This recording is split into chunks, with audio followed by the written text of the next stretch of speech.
इस वीडियो में हम एक पावरफुल रूटीन बनाएंगे जो हमारे पूरे दिन को स्मार्टली यूटिलाइज करना सिखाएगी। साथ में हमें एनर्जेटिक, प्रोडक्टिव एंड डिसिप्लिन्ड भी बनाएगी। कहते हैं कि दिन की शुरुआत सुबह से होती है। अगर सुबह बेहतर होता है तो हाई चांस है कि पूरा दिन भी बेहतर ही होगा। जैसे जैसे हम दिन में आगे बढ़ते हैं, हम अपने पीछे के समय को ट्रैक करते हैं कि पीछे हमने क्या किया। अगर पीछे कुछ काम किए रहते हैं तो आगे भी कुछ करने के लिए जोश आता है, वरना जोश ठंडा हो जाता है और हम अगले दिन की इंतजार में लग जाते हैं। अगर आप अपने माइंड को एक क्लियर टारगेट नहीं दोगे कि उसे कब क्या करना है, तो उससे कभी भी उस रिजल्ट की एक्सपेक्टेशन मत रखना जो आप चाहते हो। इसलिए चाहे कोई भी हो, हमें एक रूटीन बनाना ही पड़ता है ताकि सुबह में ही माइंड को क्लियर पाथ मिल जाए कि उसे कब क्या करना है और वो उस रास्ते पर चले जिस रास्ते पर चलकर हम अपने टारगेट को अचीव कर सकते हैं। और रूटीन हमें हमेशा वर्तमान में जीना सिखाता है। एक बात को माइंड में फिक्स कर लो कि आप जो हर दिन चुनते हो वही आपका भविष्य बनाता है और इसका असर 1 या 2 दिन में नहीं, महीनों या सालों बाद दिखता है। अगर आप पूरे दिन नेताओं के भाषण सुनोगे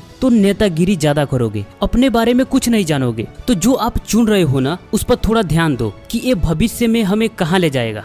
इस रूटीन में मेन 7 पिलर्स होंगे। पहला, वेकअप अर्ली मॉर्निंग। दूसरा, फिजिकल एक्टिविटीज। तीसरा, ईट हेल्दी। चौथा, स्टडी। पांचवा, बी कंसिस्टेंट। छठा, इंजॉयमेंट। और 7वां, स्लीप। स्टूडेंट के लिए रूटीन कैसे बनाते हैं? सिंपल है, before school and after school. मतलब स्कूल जाने से पहले और स्कूल से आने के बाद हमें क्या क्या करना है, यही तो हमें रूटीन में फिक्स करना है, राइट? देखो, आप सुबह में हमेशा full energy and freshness feel करते हो। वहीं आफ्टरनून के बाद जब स्कूल से आते हो तो आप low energy and tired feel करते हो। तो अगर आप पढ़ाई से ज्यादा आउटपुट निकालना चाहते हो तो स्कूल जाने से पहले का समय अपने कब्जे में ले लो। अब यहाँ कुछ स्टूडेंट बोलेंगे कि मेरा स्कूल तो मॉर्निंग में है, तो क्या करें? उस पर भी हम आएंगे। रूटीन क्रिएट करना आसान है, बस चीजों को समझ जाओ और नोट कर लो। पहला, वेकअप अर्ली मॉर्निंग। सुबह उठना क्यों जरूरी है? इसके कई बेनिफिट्स हैं। पहला, मोर टाइम फॉर योरसेल्फ। दूसरा, इंक्रीज कॉन्फिडेंस। सुबह जल्दी उठने से आपको लगता है कि मैंने कुछ अच्छा किया है, और जब सुबह ही विजेता वाली फीलिंग आ जाए तो 2-4 काम एक्स्ट्रा में और कर लोगे। तीसरा, बेटर मूड। जब मूड बढ़िया हो तो पढ़ाई में मजा तो आएगा ही। चौथा, बेटर टाइम मैनेजमेंट। क्योंकि आपको पर्याप्त समय मिलता है तो सभी टास्क आसानी से कंप्लीट होते हैं। पांचवा, बेटर फोकस। सुबह में माइंड फ्रेश एंड क्लियर होता है तो फोकस करने की क्षमता बढ़ती है। याद रखो कि इस टाइम सोशल मीडिया के कचरे नहीं डालने हैं, साथ में नेचर की मजा और फ्रेश ऑक्सीजन, बहुत सारी चीजें आपको बेनिफिट्स में मिलेंगे। यहाँ बात आती है कि सुबह उठना तो चाहते हैं लेकिन उठ ही नहीं पाते, तो इस पर वीडियो बना दिया है, लिंक डिस्क्रिप्शन में मिल जाएगा, जा करके देख सकते हो।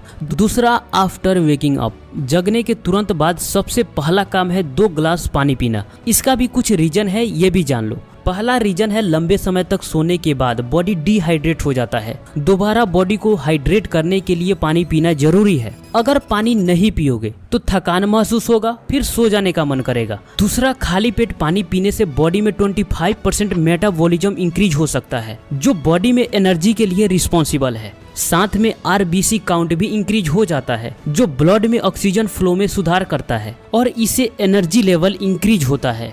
साथ में बॉडी मेटाबॉलिक एक्टिविटीज के दौरान कुछ टॉक्सिन्स प्रोड्यूस करता है, तो बॉडी को डिटॉक्सिफाई करने के लिए पानी पीना जरूरी है। और ये टॉक्सिन्स टॉयलेट के रास्ते बाहर निकल जाता है। उठने के तुरंत बाद सब कुछ भूल जाओ, पानी पीना मत भूलो। उसके बाद आपको पता ही है कि क्या करना है, फ्रेश होना है। इसके बाद आपको एनर्जी एंड फ्रेशनेस दोनों फील हो रहा होगा। अब आपको लगता है कि मेरा स्कूल टाइम हो रहा है तो आप सिंपली रेडी होकर निकल सकते हो। लेकिन अगर आपको क्लास जाने से पहले पर्याप्त समय मिल रहा है तो आप 1 से 2 घंटे की स्टडी कर सकते हो। अगर पढ़ने से पहले 5 मिनट भी प्राणायाम कर लेते हो तो फोकस और बढ़ जाएगी। इस वीडियो में ये भी बता दिया है। जब आपकी सुबह की पढ़ाई कंप्लीट हो जाती है, उसके बाद अगर आपको फिजिकल एक्टिविटीज के लिए समय मिल रहा है तो ठीक है, वरना इसको हम इवनिंग में शिफ्ट कर देंगे। उसके बाद में तो आपको पता ही है कि क्या करना है, रेडी होना है, ब्रेकफास्ट करना है और स्कूल के लिए निकल जाना है। यहाँ पे आपका मॉर्निंग का टास्क कंप्लीट हो जाता है। राइट। अब हमें स्कूल से आने के बाद क्या क्या करना है ये जानना इम्पोर्टेंट है। भूख तो लगी होगी तो लंच कर लो, उसके बाद 30 मिनट या ज्यादा से ज्यादा 1 घंटा के लिए पावर नैप ले लो। क्यों? स्कूल से आने के बाद थके रहोगे, एनर्जी लो रहेगी। अगर मान लो पढ़ाई करने के लिए बैठते भी हो तो फोकस नहीं हो पाएगी क्योंकि माइंड में बहुत कुछ चल रहा होगा। इसलिए पावर नैप लेने से माइंड थोड़ा फ्रेश हो जाएगा, एनर्जी थोड़ी रिकवर हो जाएगी। अगर आप कुछ ऐसा महसूस नहीं कर रहे हो तो पावर नैप लेने की कोई जरूरत नहीं है। इसके बाद टाइमर लगाओ और 2 घंटे स्टडी के लिए बैठ जाओ, इसे कंप्लीट कर लो। उसके बाद 2 घंटे के लिए फ्री हो जाओ। मर्जी आपकी है, जो कुछ करना चाहते हो करो। ये टाइम 4 से 6 के बीच होना चाहिए।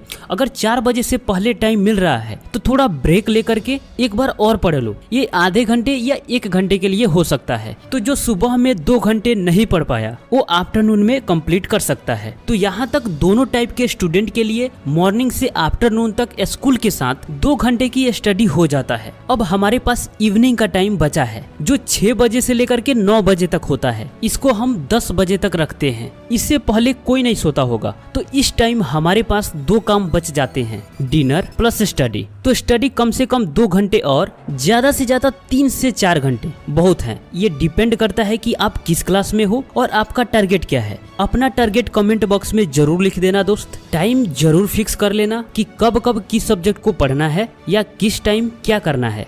मैं इन सब की टाइम फिक्स क्यों नहीं कर रहा हूँ क्योंकि सबकी सिचुएशन अलग अलग है। कोई ऑनलाइन स्टडी कर रहा है, कोई सिर्फ कोचिंग कर रहा है, कोई स्कूल प्लस कोचिंग दोनों कर रहा है। तो सबके लिए एक जैसा रूटीन तो फिक्स होगा नहीं, इसलिए टाइम मैं आप पर छोड़ रहा हूँ। सिर्फ आप समझो कि कब करना क्या है और हर एक स्टूडेंट का अपना एक अलग रूटीन होता है। अब समझो, अगर कोई हार्ड सब्जेक्ट पढ़नी हो तो तब पढ़ो जब आप बहुत ज्यादा एनर्जेटिक और फ्रेश फील कर रहे हो। होमवर्क के लिए आप कभी भी बैठ सकते हो और नोट्स बनाने हैं तब भी कोई दिक्कत नहीं। अगर क्वेश्चन सॉल्व करने हो तो इसके लिए भी फ्रेश माइंड चाहिए। अगर रिवीजन करने हो तब भी फ्रेश माइंड चाहिए। और पता है कि माइंड कब सबसे ज्यादा डिस्टर्ब होता है? जब आप टीवी या सोशल मीडिया पर घंटों बिताते हो। उसके बाद आपकी फोकस करने की क्षमता खत्म हो जाती है। तो इसलिए पढ़ाई करने से पहले इन सब चीजों से दूर रहना सबसे ज्यादा जरूरी है। अब मैं आपको उस सच्चाई से रूबरू कराने वाला हूँ जिससे आप अनजान हो। टाइम टेबल बनाना या रूटीन बनाना